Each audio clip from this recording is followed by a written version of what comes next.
ये जो बेलगान ज़मीन है, नौकराना ज़मीन है, तो ये बिक्री होता है क्या? देखिए, विवरण से बताइए तो इसका। बेलगान जमीन जैसे डाली कतरी हुआ, भूतखेता हुआ, महतो पवाई हुआ, मुंडा पवाई हुआ, मझियस हुआ, सार हुआ, मान हुआ, नीज हुआ, ये सब ज़मीन बेलगान होती है। ये ज़मीन बिक्री का नहीं होती है, ये काम के एवज में उन लोग को दिया जाता था। अच्छा अच्छा। हाँ, तो हमारे जितने भी आदिवासी भाई लोग हैं, इन लोग इस किस्म के ज़मीन को नहीं जानने के कारण उसको या तो कोई दलाल आते हैं, दलाल के हाथों में बेच देते हैं, या दलाल उस ज़मीन को बेचता है। और ये बेलगान है, यानी इसका रसीद नहीं कटता है। बेलगान मतलब बेलगान ज़मीन, मतलब मालगुजारी को नहीं देना हाँ, होता है, माल गुजारी इसमें नहीं करता जीरो है। जीरो है। अच्छा, तो ऐसे ज़मीन बिकती नहीं है।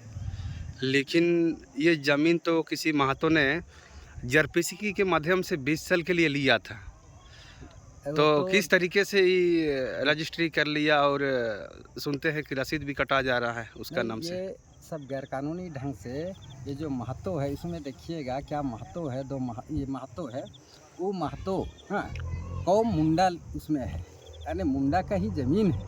हाँ, लेकिन गैरकानूनी ढंग से सीओ और राजस्व पदाधिकारियों के मिली भगत से ये ऐसे काम हो रही है हो रही है पूरे राज्य भर में। पूरे राज्य भर में, यही नहीं पूरे राज्य में। अच्छा, तो जहाँ जहाँ ऐसे ज़मीन का मामला होती है वहाँ आप लोग पहुँच जाते हैं ना? हाँ, जहाँ जहाँ ऐसे मामले होते हैं, जहाँ भी हमारे आदिवासियों की ज़मीन है, तो हमारी जो आदिवासी संगठन है वो पहुँचती है और आदिवासियों के हक में ये काम करती है उनको।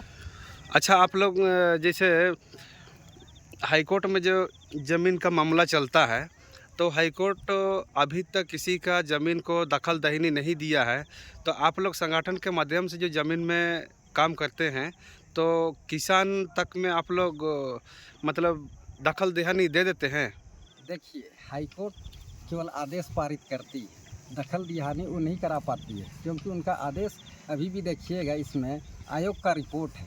अगर यहाँ के सीओ या तो यहाँ के जो भी पदाधिकारी हैं या तो पुलिस पदाधिकारी दखल दिहानी कर सकते थे, लेकिन उन्होंने ऐसा नहीं किया है। नहीं किया है। इसलिए हम लोग को, हमारी संगठन को उतरना पड़ता है। और कहीं न कहीं ये लोग मिली-भगत भी लगता है, एकदम मिली भगत है, इसीलिए इसमें दखल दहीनी नहीं हो पाता है नहीं हो सीईओ के पाता। माध्यम से भी। और सीओ के ऊपर भी ये हमारे एमएलए एमपी लोगों का प्रेशर रहता है, यानी राजनीतिक दबाव के चलते भी सीओ काम करना नहीं चाहते हैं। अच्छा, अच्छा।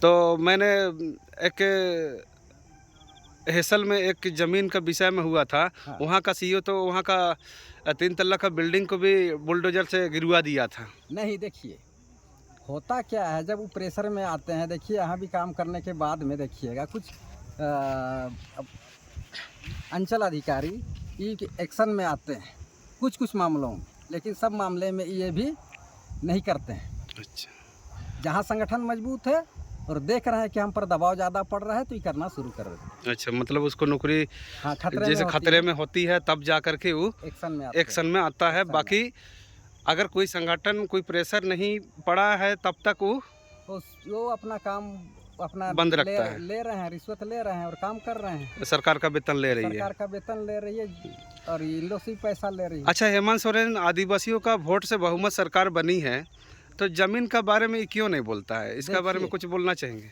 देखिए, हेमंत के साथ जो भी लोग हैं, देखिएगा तो जेएमएम में बहुत सारे जो ज़मीन माफिया लोग हैं उन लोग भरे हुए हैं, तो अगर एक्शन में आती है तो फिर उनको भी दिक्कत होगा। उसका मामा गुरुचरण किसको नाम से एक आदमी है, हम सुनते हैं रांची में चारों तरफ ज़मीन लेकर के रखा हुआ है। ये सच बात है कि झूठ है? ये सच हो सकता है, क्यों नहीं हो सकता है। और कितना एकड़ ज़मीन ये भी लेके रखे हुए हैं, कोई पता है? ये तो जांच करने की विषय है ना। तो जांच होना चाहिए उसका नाम जांच से, होना चाहिए, चाहे वो सीओ हो, सीएम हो, चाहे पीएम, या सीएम का मामा हो। चाहे कोई भी, चाहे उसकी पत्नी इतना हो। संपत्ति अर्जित किया है तो जरूरी है उसका जांच करना। जांच करना ये जनता का फर्ज बनता है। चर्च जनता अपना प्रतिनिधि का हिसाब किताब रखे। बढ़िया, ठीक। आपका नाम क्या है? मेरा नाम मार्शल टुट्टी है, झारखंड भारत आदिवासी पार्टी का बुंडू प्रखंड के अध्यक्ष हैं। अच्छा, बुंडू से आप आए हैं? बुंडू से आए हैं यहाँ जब ज़मीन का दखल दिहाने के लिए? ज़मीन का कब्जा दिलवाने के लिए। हमारे आदिवासी भाइयों की ज़मीन थी, उसी उसी पर उनको कब्जा दिलवाने की। बढ़िया बढ़िया, ऐसे ही करते रहिए आप लोग।